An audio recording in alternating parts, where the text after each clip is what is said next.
Mrs. Ambrosini, hello from Athens again. Hi, nice to see you again. We're very happy to host you here. We had a very interesting discussion back in May where things were very bad in your place in northern Italy, near Bergamo. You were in a lockdown. First of all, I want you to describe to me how is the situation in Italy right now, concerning, of course, the pandemic. So, as you know, I'm living in Milano, so it's the capital of Lombardy, which is one of the regions which is most strike this time and the other time as well. So, at the present, Lombardy, Piedmont, and other three, I suppose three, yes, we are still in the red zone. Still in the red zone. But as I've told you in other mails, in the mails in the change we have, right now is quite different from the other lockdown. I mean, it's just a little bit soft in comparison to March, because, for example, even in the red zone, the children are going to school, to primary school, up to 12 years old, they are going to school. Mr. President, I have the impression that things are much better than the previous nightmare, let me say this word, concerning what happened to North Italy during the first wave of the pandemic. Is it so? Are things better now, concerning the number of the victims of COVID-19? Well, the situation is quite different. I mean, first of all, right now, Milano is as it was Bergamo before. Then we will talk about Bergamo, which was the center of the pandemic. The situation is quite different because in March we were in front of something we didn't know at all. So we didn't check the people, we didn't do the exam to see if people had the antibodies. It was like a tsunami in March.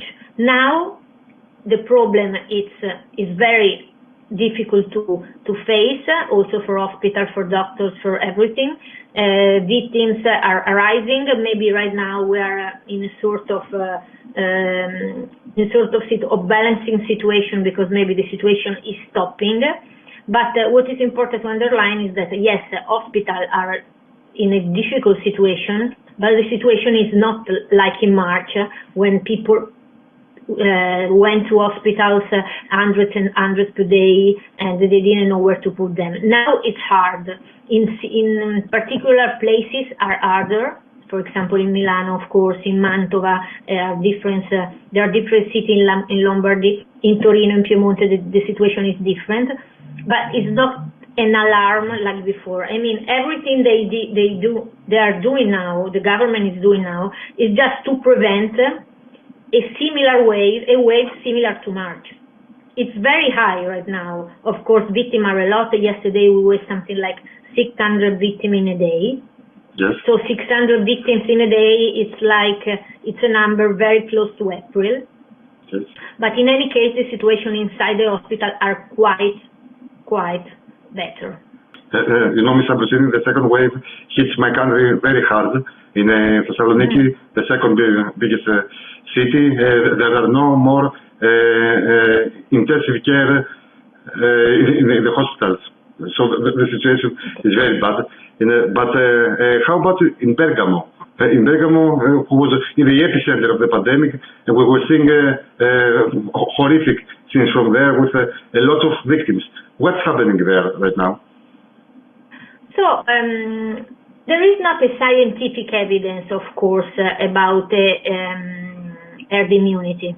Okay, but of course, right now, maybe because almost 50% of the population of that place, that cities, Bergamo and the surroundings, were eaten by coronavirus in March. Yes. They develop, of course, antibodies.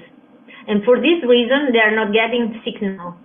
They are not getting ill now. Of course, in fact, there is a statistic, there is a study. They check the antibodies in specific places near Bergamo. One place was Alzano, and the other one is Nembro, which are the two villages more stricken by the first wave. And almost 60% of inhabitants in Alzano and Nembro have got antibodies. Oh, 60%? So maybe it could be a sort of course, scientists and doctors cannot say, of course, it's an immunity, it's an herd immunity, we are sure about that, and we can go on thinking about the herd immunity. I will let you know in 6 months if in Milano nobody will go to the hospital anymore. Probably it will be an evidence that the herd immunity in some way could work. Another important thing I want to tell you in this way before the difference between this wave and the other one. The other one was just in the north of Italy. Yes. I mean, the epicenter was Lombardy. Yes. And some Piemonte, not more. Right now is all Italy. And of course, there are difficult situations in the south where, you know, the intensive therapies are very, not bad, but not excellent like in the north. In the north, I think we have a good organization. I mean, after having the experience from the last spring, where things had gone really bad. Then, right?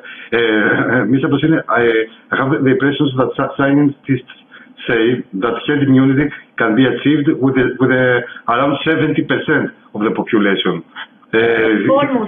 Almost 70%. In Val Seriana. Yeah, and as you say, Bergamo is around 60% of herd immunity. So, Yes. So maybe this is the first place on Earth. Maybe this is the first place on Earth with, of course, a very high price, a very, you know, very well, that may achieve. It's like an experience. You know what? It's an experience. Yes. It's you know, right now it's the real moment to sit down and to think about what's going on, and I think that also scientists and doctors are considering what's happening step by step. Because, for example, if you take the example of Sweden, at first everything they did seems to be a success, because they say, okay, we are going on like this. It's okay. No hard measures.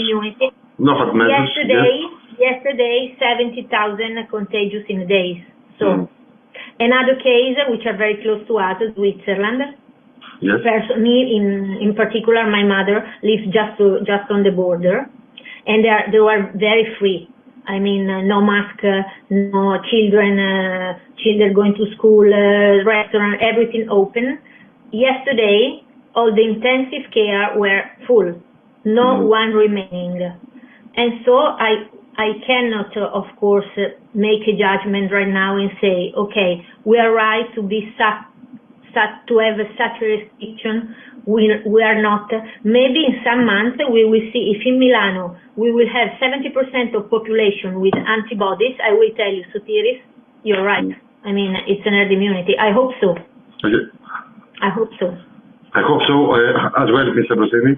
Thank you very much again for this discussion, and I hope that whenever you want. I hope the next time that we talk, we will have more happy things to discuss and say. I hope next time I won't be in the red zone, but of course I hope to be in the yellow or in the orange one. And of course, no more victims in Italy and in Greece. I hope this happens soon.